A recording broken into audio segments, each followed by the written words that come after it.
Hello, class 9th, good morning. Today we are here to continue our chapter, yes, 13, that is subject biology. Okay, and we are on chapter 13, that is, yes, why do we fall? Why do we fall ill? Okay, we have read about what is health. Yes, if a person is well, health is a state of being well mentally, physically and socially, है ना? और mental, physical and social wellbeing of a person is what? Health. Disease जो हमने पढ़ा last class में वो मैं बता रही हूँ. Disease we all know if some pathogen or microbe enter in our body or some disorder or due to some deficiency of nutrients, diseases are there in our body, or diseases occurs, or various symptoms or inflammation confer that some disorder or abnormality is there. क्यों ऐसा होता है? क्योंकि जो human body है वो कई sales की बनी और सभी सेल्स में और बॉडी में, टिश्यू में, ऑर्गन में कई बायोकेमिकल एक्टिविटीज़ चलती रहती है. इसके अलावा रिपेयर मेंटेनेंस भी चलता रहता है. तो कई तरह की एक्टिविटीज़ चलने से टॉक्सिक सब्सटेंसेस भी प्रोड्यूस होते हैं. जो चीज़ें हम बाहर से एक्सटर्नल एनवायरनमेंट से अंदर ले रहे हैं उसके साथ कुछ पैथोजेंस भी अंदर जा सकते हैं. तो कई ऐसे कॉजेज़ है जिसकी वजह से डिजीजेस हो जाती है. मीन्स डिस्टर्ब्ड ईज और disorder of some part of the body, organ of the body, है ना? ऐसा होता है. टुडेज इट्स पैनिक, हेडेक हो रहा है या हाथ दुख रहा है या पेट दुख रहा है, इस तरह कुछ ना कुछ होता रहता है. लूज मोशन हो जाते हैं, वॉमिटिंग हो जाती है. तो दीज आर एबनॉर्मलिटीज़. और ये सिम्टम्स भी हैं जो बताते हैं कि कोई डिसऑर्डर बॉडी में है, डिस्कम्फर्ट है. इसके बाद हमने पढ़ा कि हेल्थ और डिजीज़ फ्री क्या सेम कंडीशन है?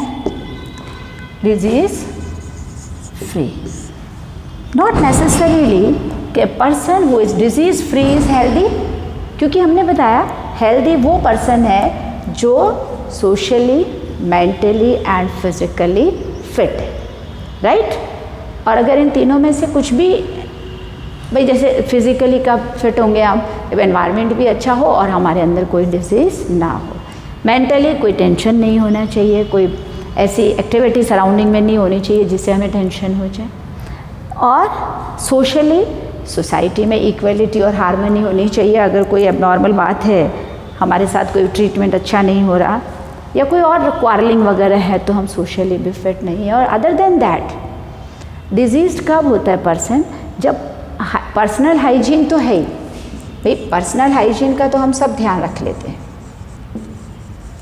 हाइजीन है ना, लेकिन सराउंडिंग में यानी सोसाइटी की हाइजीन पर किसी का भी ध्यान नहीं जाता है ना. तो अगर सराउंडिंग क्लीन है तो हमारे अंदर जो बाहर से पैथोजेंस आते हैं उनकी प्रोबेबिलिटी कम हो जाती है, चांसेस कम हो जाते हैं, ठीक है ना. तो हाइजीन और cleanliness of surrounding is necessary for the fitness of one self. हमारी हेल्दी स्टेट के लिए हमारा सराउंडिंग भी उतना ही रिस्पॉन्सिबल है जितना हमारा पर्सनल हाइजीन, ठीक है. देन डिजीज़ फ्री के बाद आता है कि इसमें कौन कौन से फैक्टर्स है जो डिजीज़ करते हैं, अनफिट करते हैं, ठीक है. तो एक तो है सोशल एटमॉस्फेयर, जहाँ फ्रेंडली एनवायरनमेंट होना चाहिए, सोशल इक्वालिटी होनी चाहिए, हार्मनी होनी चाहिए. अगर ये सब नहीं है तो अनफिट रहता है बंदा.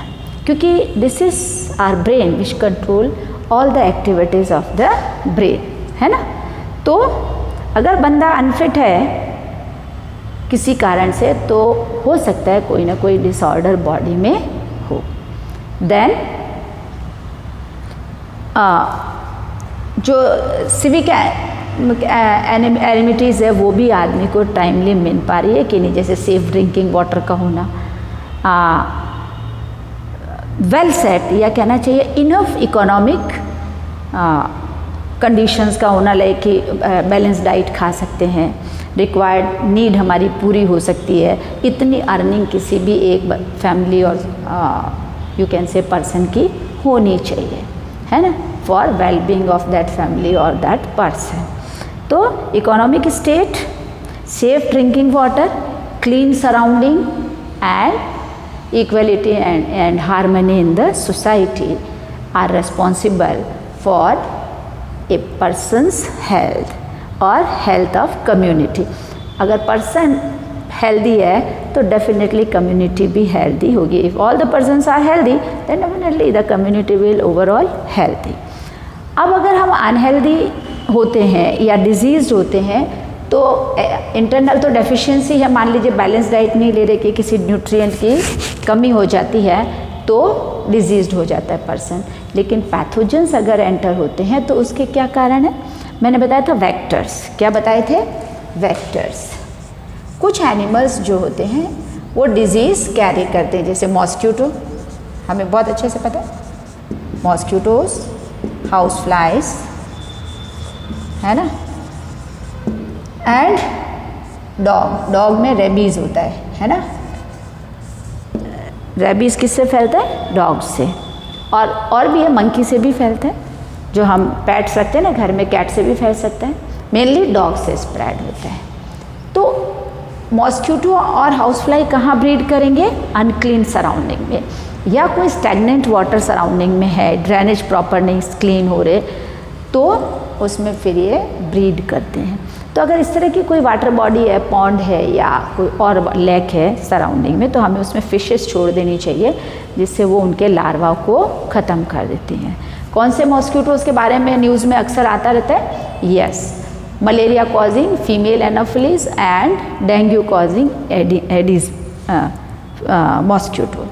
क्यों ये मॉस्क्यूटो फीड करते हैं ह्यूमन ब्लड पे? Because for egg laying they need high protein, और उसके रिक्वायरमेंट ये किससे कंप्लीट करती है? Females from human blood. ठीक है, तुम्हारे बॉक्स में एक और दे रखा है कि कुछ समय पहले तक पेप्टिक अल्सर को अनट्रीटेबल डिजीज़ माना जाता था, फैटल माना जाता था। फैटल मतलब डेथ हो सकती है, जब किसी डिजीज़ का ट्रीटमेंट नहीं होता तो इंसान की डेथ हो जाती है। उन डिजीज़ को कहते हैं फैटल, जिसका ट्रीटमेंट पॉसिबल नहीं हो। लेकिन दो ऑस्ट्रेलिया साइंटिस्ट ने अल्सर के कॉज का पता लगाया कि ये बैक्टीरियल पाइलोरिक है ना, बैक्टीरिया है हेलिकोबैक्टर पाइलोरी, जिसकी वजह से अल्सर होता है, पेप्टिक अल्सर। क्या होता है, हमारे स्टमक में HCl सीक्रेट होता है ना, वो अगर एक्सेस में सीक्रेट हो तो क्या हो जाते हैं, अंदर वुंड हो जाते हैं स्टमक बॉल में, और वो ब्लीडिंग होने लगती हैं। तो कफ में और क्या नाम, जो एलिमेंट्री कैनल से वेस्ट आ रहा है, इनसे ब्लड बाहर निकलने लगता है, और डेफिनेटली इस तरह की कंडीशंस तो फैटली होगी, डेथ हो सकती है। तो हेलिकोबैक्टर पाइलोरी का अब ट्रीटमेंट पॉसिबल है, और इसके लिए उन दोनों को नोबेल प्राइज़ भी मिला था। ठीक है, उसके बाद है, जब हमने पढ़ लिया हेल्थ और डिजीज़, तो disease are of two types, एक तो कम्युनिकेबल और इन्फेक्शियस कह दें। डिजीज़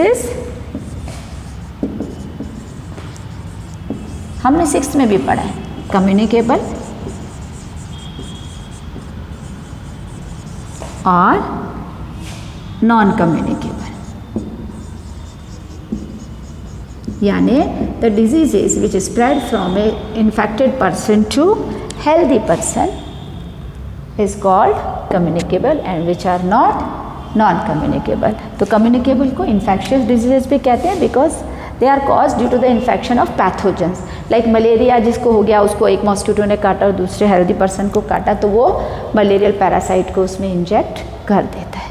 ठीक है ना, तो ये इन्फेक्शियस डिजीज़ हो गई। और नॉन कम्युनिकेबल, नॉन इन्फेक्शियस भी है, ये डेफिशिएंसी डिजीजेस भी कहलाती है। और क्यों ये नॉन कम्युनिकेबल है? क्योंकि डेफिशिएंसी या तो बैलेंस डाइट अवेलेबल नहीं होना या पुअर इकोनॉमिक कंडीशंस का होना रिस्पॉन्सिबल है डेफिशिएंसी डिजीजेस के लिए, है ना। तो मान लीजिए मेरे अंदर विटामिन सी की कमी है और ब्लीडिंग गम है, तो वो किसी और को पास ऑन नहीं होगा और ये क्योर भी हो जाएगी as soon as I start taking vitamin C, है ना। इसी तरह अगर प्रॉपर सनलाइट का एक्सपोजर नहीं मिल रहा, मिल्क और एग हम नहीं ले रहे, तो विटामिन डी की कमी हो जाएगी, जिससे क्या हो जाता है, रिकेट्स। ये सब हमने पढ़ा हुआ है। Minerals and vitamin are protective food, है ना। हाँ, तो कम्युनिकेबल डिजीजेस में पैथोजेंस इनको कॉज करते हैं, और पैथोजेंस कौन कौन से हैं हमें पता है, हमने 8th में भी पढ़ा है। Bacteria, viruses, fungi, protozoans and worms.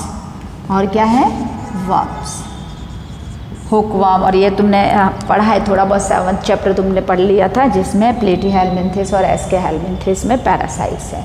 तो उनमें एस्केहेल्मिन्थेस या निमेटोडामी वर्म्स थे, जो हमारी एलिमेंट्री डक्ट में, हुकवर्म या राउंडवर्म एलिमेंट्री कैनल में आ जाता है और हमारे सारे न्यूट्रिएंट्स को डायरेक्ट एब्जॉर्ब कर लेता है, जिससे डेफिशिएंसी हो जाती है बॉडी में न्यूट्रिएंट्स की। प्रोटोजोन्स मलेरिया को और डेंगू प्रोटोजोन से, मलेरिया प्रोटोजोन से होता है मेनली, हमें याद है कौन सा, प्लाज्मोडियम। और फंजाई स्किन रैशेस और रेड रिंग्स वगैरह जो है, जो रिंग्स वगैरह हो जाती हैं, वो सब फंगल इन्फेक्शन है ड्यू टू फंजाई। वायरसेस आपका एड्स जो सेक्सुअल डिजीज़ है, वायरस से और कौन कौन सी डिजीजेस होती हैं, सेक्सुअल तो 2 है, एड्स एंड वार्ड्स, ओके। हाँ, पोलियो। आप हर एक के 2-2 एग्जाम्पल्स एटलीस्ट हमें याद रखने, क्वेश्चन पूछा जाता है एग्जाम में। Give 2 examples of each of the following diseases. Bacteria में हाँ, कोलेरा, टाइफाइड, टीबी, हाँ ये बैक्टीरियल। अभी हमने पेप्टिक अल्सर पढ़ा, बैक्टीरियल है ना। और ये बैक्टीरिया फ्रेंडली भी है, लैक्टोबैसिलस बैक्टीरिया है ना, जो क्या कर रहा है, कर्ड बना रहा है। फंजाई फ्रेंडली भी है, जो आपका यीस्ट है, इससे फर्मेंटेशन होता है और केक और सब बनता है, ब्रेड वगैरह। हाँ, तो इसीलिए हमने 8th में क्या पढ़ा था, माइक्रोब्स, फ्रेंड्स और फोई पढ़ा था ना। हाँ, ये तो हुआ कि स्प्रेड के बेस पे कि क्या डिजीजेज हेल्दी इन्फेक्टेड पर्सन से हेल्दी पर्सन पे स्प्रेड हो रही है या नहीं। उसमें हमने 2 में डिवाइड किया, कम्युनिकेबल एंड नॉन कम्युनिकेबल, या इन्फेक्शियस और नॉन इन्फेक्शियस में, on the basis of duration कि बॉडी में कितने ड्यूरेशन तक कोई disease, on the basis of duration of disease in a person. अगर शॉर्ट ड्यूरेशन वाली डिजीज़ है तो उससे वेट लॉस भी कम होता है ना। शॉर्ट ड्यूरेशन वाली कोई डिजीज़ है तो वेट लॉस भी नहीं होगा, है ना। और जो वर्क का लॉस है वो भी बहुत कम, जैसे आज जुकाम हुई तो 1-2 दिन थोड़ा फ़र्क रहता है, फिर भी हम किसी तरह काम कर लेते हैं। लेकिन जो कुछ डिजीज़ेज है वो लॉन्ग टर्म डिजीज़ेज होती हैं और उनका इफ़ेक्ट काफ़ी लंबे समय तक रहता है, या थ्रू आउट लाइफ उसका इफ़ेक्ट नज़र आता है। और ग्रेट वेट लॉस भी होता है। क्या होता है, ग्रेट वेट लॉस, है ना। तो ये डिजीज़ेज शॉर्ट ड्यूरेशन के डिजीज़ेज है और ट्रीटेबल भी है, 2-5-7 दिन में बंदा मेडिसिन लेके ठीक हो जाता है, क्योरेबल है। लेकिन ये डिजीज़ेज का लॉन्ग टर्म तक क्योर होने में टाइम लेती हैं और वापस भी हो जाती है अगर हम कहीं केयरलेस हो जाते हैं, राइट। तो इसमें एग्जांपल आ जाएगा cancer, tuberculosis etcetera, blood pressure वगैरह, और शुगर भी इसी में है, नॉन क्योरेबल है। और ये है कॉमन कोल्ड और फीवर, है ना। कौन सी, शॉर्ट टर्म। तो शॉर्ट टर्म डिजीजेस को कहते हैं acute disease, short term diseases को क्या कहते हैं, एक्यूट डिजीजेस। और लॉन्ग टर्म डिजीजेस को क्या कहते हैं, हाँ, क्रॉनिक डिजीजेस। तो एक्यूट और क्रॉनिक डिजीजेस का डिफरेंस भी पूछ लिया जाता है ना। पिछली बार भी मैंने बताया था, अपना बुक ओपन करें और पढ़ें कि किस तरह हमें सोसाइटी को क्लीन रखना है और किस तरह हमें पर्सनल हाइजीन का ध्यान रखना है। उसी में मैंने कहा था कि डायग्राम्स पढ़ना कि कौन कौन से माइक्रोब्स दिए हुए हैं और वो क्या कॉज करते हैं, लीशमानिया ने कालाजार, और उसमें ये भी बताया था कि कैसे वाइट ब्लड सेल्स उसके अगेंस्ट फाइट करके उसको एंगल्फ करने की कोशिश कर रही है, ख़त्म करने की कोशिश कर रही है ना। लीशमानिया भी है, वर्म भी दिया हुआ है आपके उस डायग्राम में, एंटमीबा भी है ना, ये आप लोग देखोगे उसके अंदर, है ना। और कौन सा है मेरे को याद नहीं आ रहा, अपनी बुक खोलोगे तो वो डायग्राम्स के साथ गिवन है, माइक्रोब्स। देन हम पढ़ेंगे tissue specific and organ specific manifestation, ठीक है। इसके लिए तुम रीड करोगे।